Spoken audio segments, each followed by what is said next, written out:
The last thing Ambassador Yoon Ji-soo said before the Galactic Council voted to execute her was that the coffee on the station was terrible. And she stood by that. This is the part I always have to explain to people who weren't there, because they expect the story to start with something dramatic, a confrontation, maybe, or a long speech, some grand moment of defiance.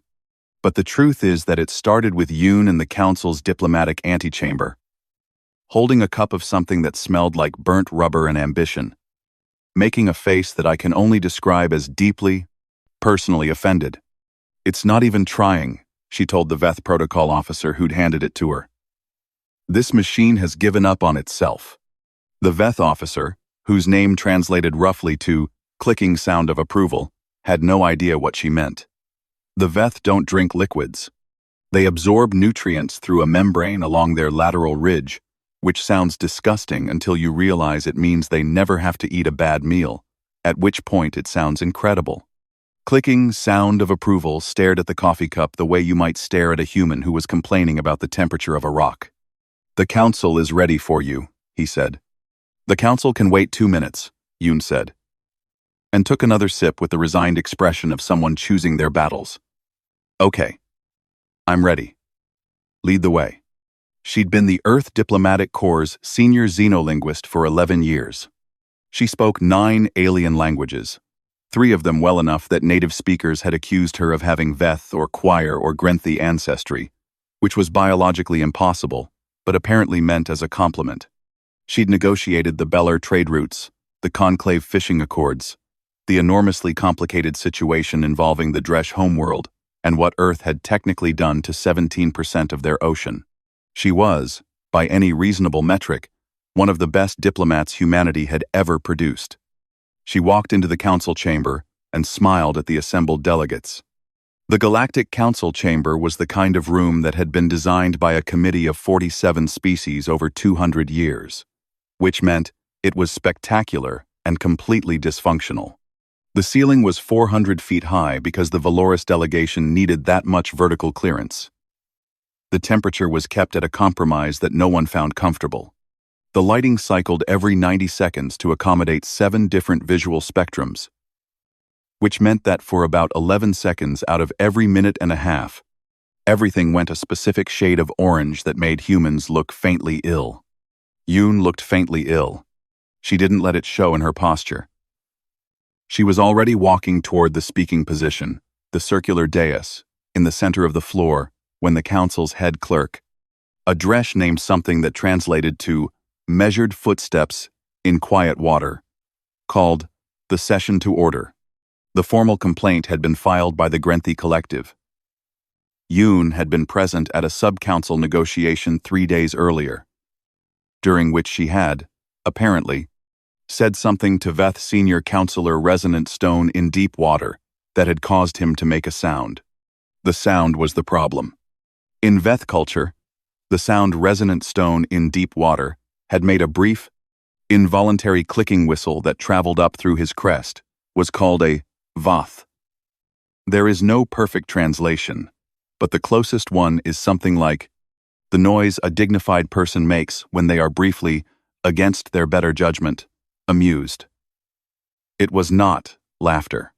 It was the biological precursor to laughter, the thing you do when you've caught yourself before the laugh can escape. In polite Veth society, a Vaith was considered a profound social transgression. It meant you had been caught almost caring about something absurd. The Grenthi had witnessed it. The Grenthi, for context, considered themselves the galactic arbiters of political decorum, a title they had assigned themselves approximately 300 years ago and had been defending aggressively ever since. They had filed a formal complaint claiming that Yoon's words constituted unauthorized cognitive interference with a council member, essentially, that she had made him almost laugh against his will, which in the relevant legal framework was classified as a form of manipulation. Yoon stood on the dais and listened to the charge read aloud. Then she asked for clarification. "I want to make sure I understand," she said. "The charge is that I made Counselor Resonant Stone almost laugh. Unauthorized cognitive interference. Measured. Footsteps corrected." "Right," But specifically, I said something he found funny. And the problem is that he found it funny? The problem is that he was caused to experience an involuntary neurological response that undermined his diplomatic composure. He almost laughed, Yoon said again, at a joke. Ambassador, the framing of the charge has been established. I just want to confirm we're all talking about the same thing. She looked around the chamber. Is anyone else noticing that this is insane? Measured footsteps made the Dresch equivalent of clearing his throat, which involved extending a secondary gill briefly into open air. The council will now deliberate. They deliberated for 11 minutes. Yoon stood on the dais and waited. She had set her terrible coffee cup on the railing beside her, and at some point during the deliberation, she picked it up and took another sip. I have seen the recording. She makes the same face as before. She is not performing composure. She is just composed. The way a person is composed when they have decided that however this goes, they are going to go through it standing up. The vote was 17-4. She was sentenced to formal dissolution of diplomatic status, immediate expulsion from Conclave Station, and forfeiture of all diplomatic corps credentials, which, under the relevant treaty, meant Earth's diplomatic access to the Council was suspended pending review. The review process was estimated to take 3 to 5 standard years. This was, functionally, a death sentence for 11 years of Earth's diplomatic infrastructure. And it was wrapped in so much procedural language that if you read it fast enough, it almost sounded reasonable. Yoon set the coffee cup down. I'd like the record to reflect, she said, that the joke was about the Bellar trade surplus, and everyone in that room had heard worse. No one answered. The guards, 2 Veth security officers with the blank, professional faces of people doing a job they have no personal feelings about, moved into position on either side of her. She walked out between them with the same bearing she'd walked in with. The Veth counselor, Resonant Stone in deep water, watched her go from his seat at the far end of the chamber. His crest, which was normally a kind of burnished amber, had gone flat and pale. This was not recorded in the official session notes. I have it from a source who was there and would prefer not to be named. He watched her until she was gone. Then he watched the door for another 4 seconds after it closed. Earth received the notification 14 hours later. Not via diplomatic channel, those had been suspended, but via standard communications relay. 1 document. Time-stamped. No cover message. Just the record of what they'd done, and when, and how long it had taken. The timestamp on the vote was 14 hours, 23 minutes and 7 seconds, Conclave Standard Time. The timestamp on Earth's receipt was 14 hours, 23 minutes and 7 seconds plus 14 hours and 11 minutes. Earth's official response arrived 6 hours after that. 4 sentences. The Council spent 3 days trying to figure out why those 4 sentences were terrifying. The thing about Earth's 4-sentence response was that it wasn't a threat. That was the problem. Every threat assessment system the Council had deployed, and they had deployed 17 of them, because the Grenthi were very serious about threat assessment and had 17 different opinions about how to do it correctly, flagged the document as low risk. There were no demands, no deadlines, no military language, no list of consequences. There were 4 sentences. Sentence 1. Earth acknowledges receipt of the Galactic Council's notification regarding Ambassador Yoon Ji-soo, dated the aforementioned timestamp. Sentence 2. Earth notes that the proceedings appear to have concluded without the presence of Earth's legal representative, which Earth will be reviewing in accordance with the terms of the Conclave Diplomatic Charter, Article 7, subsections 3 through 11. Sentence 3. Earth intends to send a representative to Conclave Station at the earliest opportunity to discuss these matters directly. Sentence 4. Earth trusts the Council will make itself available. That was it. No signature beyond the standard authentication code. No pleasantries. No aggression.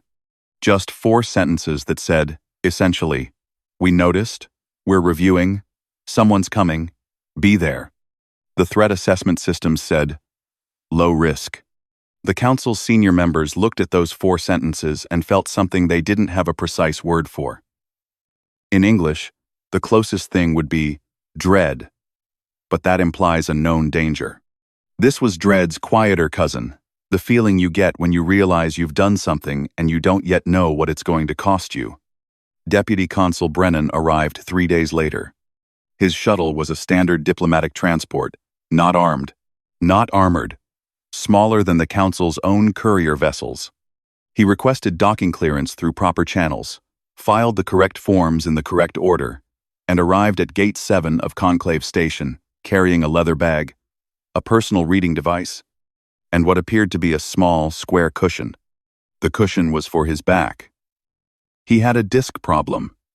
This detail is in the station's entry manifest, because the station's entry manifest was very thorough.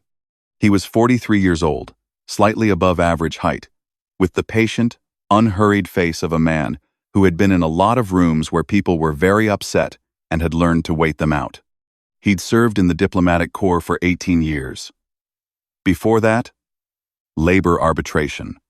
Before that, a stint as a public defender that he never talked about except to say it had been educational.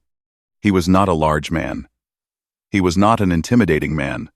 He shook hands with clicking sound of approval, who had been assigned as his escort because the council had apparently run out of senior staff willing to do the job, and said, "Nice station.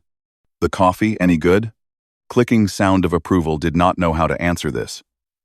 He led Brennan to the diplomatic reception suite and asked if he needed anything before the council session. "Meetings in the main chamber?" Brennan asked. "Yes." "When?" "The council will convene when you are prepared." Brennan set down his bag and took out his reading device. "Give me an hour," he said. "I want to finish this chapter." He read for 53 minutes. Then he picked up the bag, left the cushion on the chair, he'd be back for it, he said, and walked to the main chamber. The full council was assembled. All 21 voting members and their staff. The chamber had been arranged in formal session configuration, which meant the dais was lit, the record keepers were in position, and the atmosphere had been adjusted to maximum diplomatic formality, which smelled, to humans, like a combination of fresh linen and mild anxiety. Brennan walked in and sat down in the speaker's chair before anyone had invited him to. Not aggressively, not pointedly. He just sat down. The way a person sits down in a chair in a room where they have business to conduct. Then he reached into his bag and took out a piece of paper. Actual paper, folded in half. The council's senior members exchanged looks. Paper was not nothing. Paper meant something had been written down in a form that couldn't be altered after the fact. Brennan unfolded it. "Earth's response," he said. "I'll read it." He read it aloud. The 4 sentences.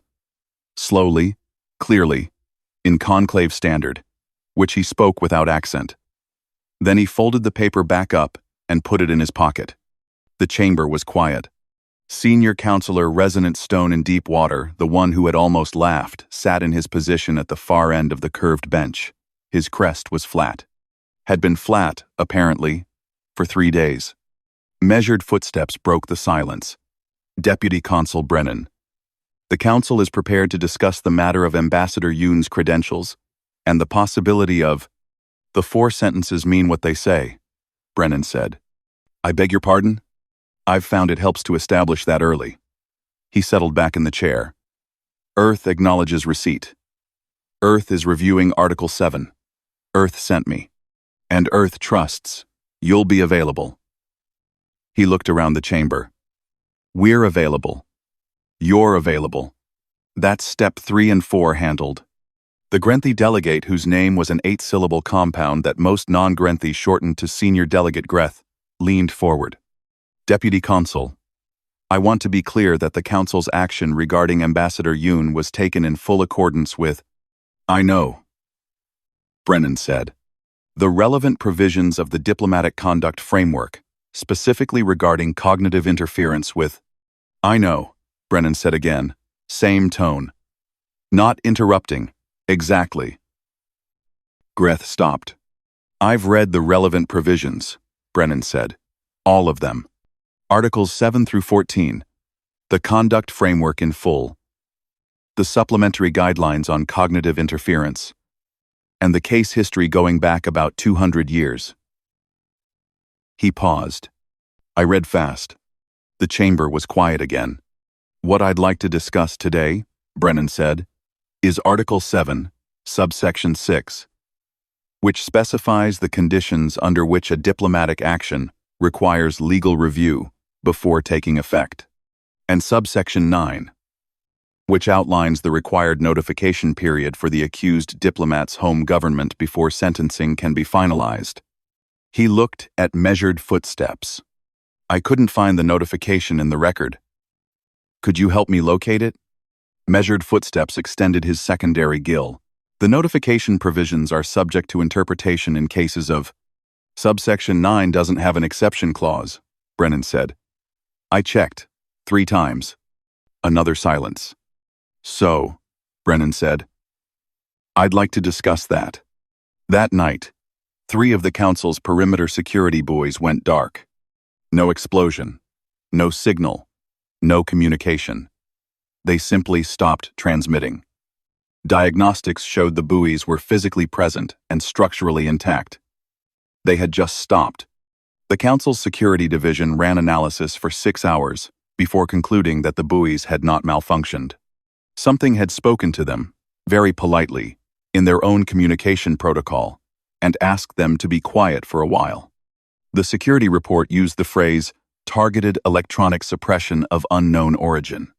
Brennan, in his diplomatic suite, was asleep. The entry manifest confirmed it. He had gone to bed at 22:14 Conclave Standard Time. His cushion was on the chair by the window. By the time the council figured out that the buoys weren't malfunctioning, it was already too late to be the kind of scared that helps you. The scared that helps you, the useful kind, the kind that makes you act, requires a clear threat, something you can point at, name, respond to. The Grenthi had 17 threat assessment protocols specifically designed to produce this kind of scared. Because the Grenthi believed that fear, properly structured, was the most rational of motivators. What the council had instead was a cargo hauler.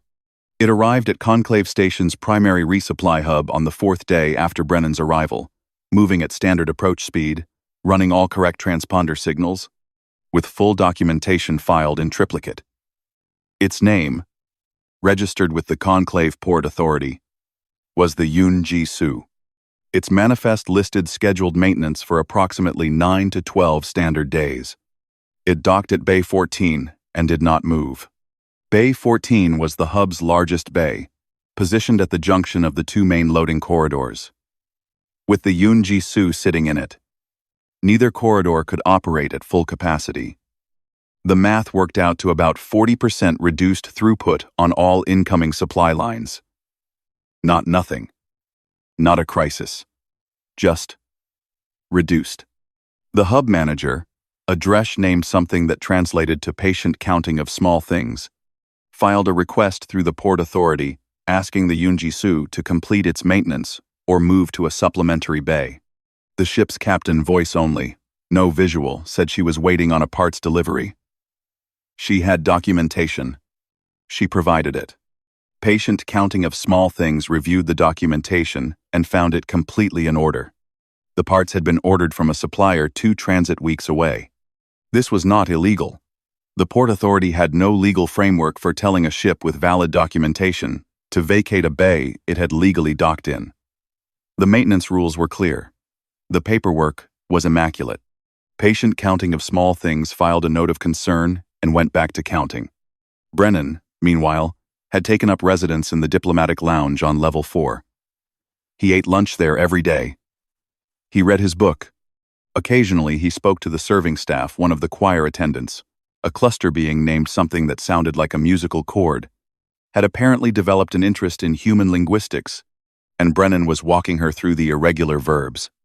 On the morning of the 5th day, a second cargo hauler requested docking clearance at the council's primary communication relay hub, 12 transit minutes from the station. It was registered as the Patience of Yun-Ji-Su. Scheduled maintenance. Full documentation. It docked It did not move. The relay hub was not blocked. But two of its primary transmission arrays were now behind the hauler's bulk from the station's line of sight, which meant signal routing had to compensate, which introduced a delay. The delay was 3.4 seconds on all outgoing council communications. 3.4 seconds.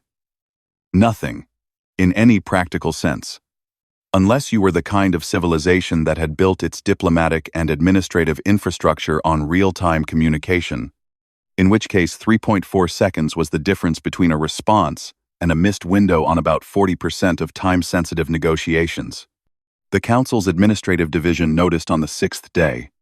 By then, patient counting of small things had counted 3 more cargo haulers with valid documentation at various points in the supply network. The Yoon's regards. The Yoon's patience. The continuing opinion of Ambassador Yoon Ji-soo regarding Council Coffee, which was a very long name for a cargo hauler, and seemed, to the Port Authority, slightly pointed.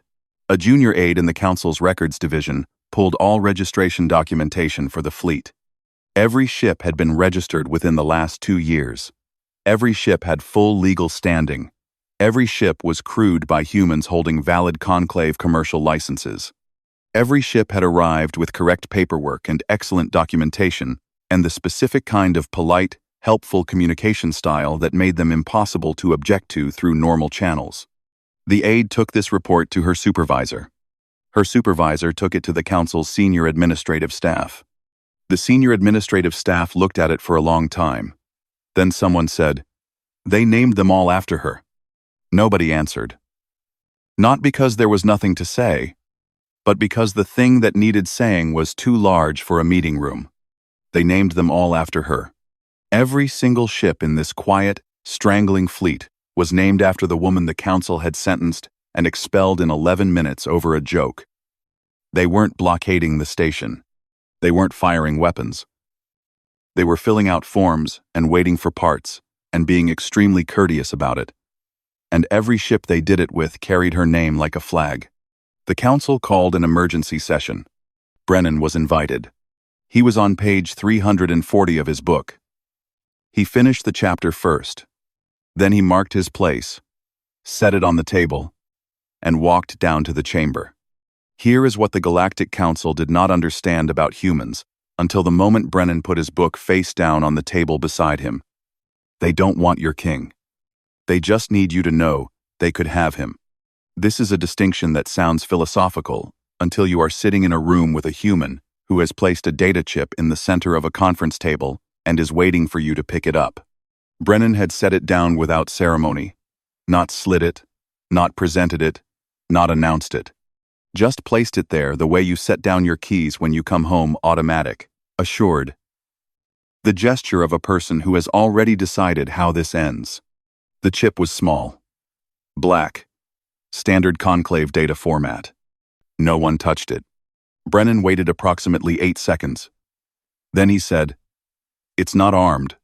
Senior Delegate Greth, whose threat assessment protocols had been running continuously for 6 days and had produced, in that time, 47 separate reports that all concluded low risk and were therefore clearly broken, said, "What is on it?" "The daily schedule of the Veth Grand Sovereign," Brennan said. "His biometric profile. His home residence coordinates. His preferred transit routes between the capital and his secondary residence. His medical information. He has a condition, by the way. Nothing serious. But he should probably get that checked." He paused. "His children's school schedule." The chamber made several sounds that did not correspond to any standard diplomatic protocol. "Also his favorite restaurant," Brennan added. "Very good. Apparently. The reservation is hard to get." Resonant Stone in Deepwater, who had been sitting at the far end of the bench with a flat crest for 6 days now, said, very quietly, "How?" "Public records," Brennan said. "Conclave Public Information Database. Civic filings, transit logs, school enrollment records, medical disclosure forms required by Veth law for public officials. All of it legally accessible to any registered conclave researcher." He looked at Resonant Stone. It took our interns about 4 days. They were being thorough. Market. Last conclave. The Grand Sovereign has never filed. He filed everything correctly, Brennan said. Every form. Every disclosure. Every required submission. He's been in full compliance his entire career.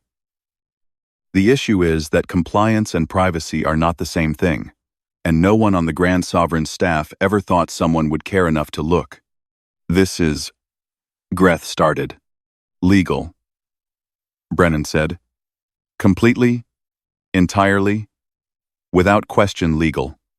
We checked. Then we had someone else check. Then, out of an abundance of caution, we had a Grenthi legal scholar check, because the Grenthi are very thorough about these things and we wanted to be sure. He set the chip back down. She agreed. The chamber was very quiet. I want to be clear, Brennan said, about what Earth is not doing. Earth is not threatening the Grand Sovereign. Earth has no intention of harming the Grand Sovereign. Earth would, in fact, very much prefer that the Grand Sovereign live a long, healthy, and entirely uneventful life. He folded his hands on the table. This data chip exists to demonstrate one thing: that humans, with legal access and 4 days and a group of interns, can compile this information about the most protected individual in Veth society. We're showing you the work, not using it. Then why show us? Measured Footsteps said. Brennan looked at him. Because Ambassador Yoon-Ji-Soo spent 11 years learning your laws, your languages, and your customs. She spoke 9 of your languages. She negotiated 17 agreements that benefited council member worlds. She came to your station, drank your terrible coffee without complaining more than once, and then stood on your dais for 11 minutes while you voted to end her career for making a man almost laugh. He let that sit for a moment. And nobody in this room, he said, thought to wonder what it would cost you. Resonant stone in deep water's crest had been flat for 6 days. Now it moved. Not rising, just shifting. A small adjustment. Like a door opening a crack. What does Earth want? He said. 3 things, Brennan said. A formal review of the Yoon proceedings under Article 7, conducted by an independent tribunal with Earth representation. A new diplomatic immunity framework that specifies protected categories of speech during active negotiations. And the coffee machine, on level 7, fixed. He paused. She mentioned it twice in her last communication home. It's been broken for 8 months. That one's just respect. Greth said, The council cannot simply... The council can, Resonant Stone said. Everyone looked at him. The council can, he said again, more quietly. And it will. His crest made that small adjustment again. I will second the motion. The vote took longer than 11 minutes this time. It took 2 hours and 14 minutes of argument, counter-argument, procedural objection, and 1 recess during which Brennan went back to the diplomatic lounge for 20 minutes and returned smelling faintly of whatever the choir attendant had been brewing. The motion passed, 14-7. Brennan stood, picked up his data chip, and pocketed it. He picked up his bag. He looked at the room the way you look at a room when you're deciding whether you need to say anything else. He decided not to. He got almost to the door. Deputy Consul. It was Resonant Stone. Brennan stopped. Ambassador Yoon, Resonant Stone said. What she said. In the negotiation. The thing that caused the Voth. He paused. I would like to know what it was. Brennan looked at him for a moment. She said. Brennan said. That the Beller trade surplus numbers were so obviously manipulated that she could tell whoever did it had been doing the math after dinner because the rounding errors went in the same direction as a full stomach. Resonant Stone was quiet. She was right, he said. She usually was, Brennan said. He pocketed the chip, picked up his bag, and walked out. He stopped by the Level 4 diplomatic lounge to collect his cushion. The choir attendant, the one learning irregular verbs, had left a small container of something warm and fragrant on the table beside it, with a note in careful, slightly too formal standard that said, "For the road." Irregular verb. To persist. I persist. You persist. They will persist. Brennan stood there for a moment, holding the container and the cushion and not saying anything. Then he took both and left. The Veth counselor's crest, they say, never fully rose again. Not because he was afraid, because he finally understood what it meant to be ashamed.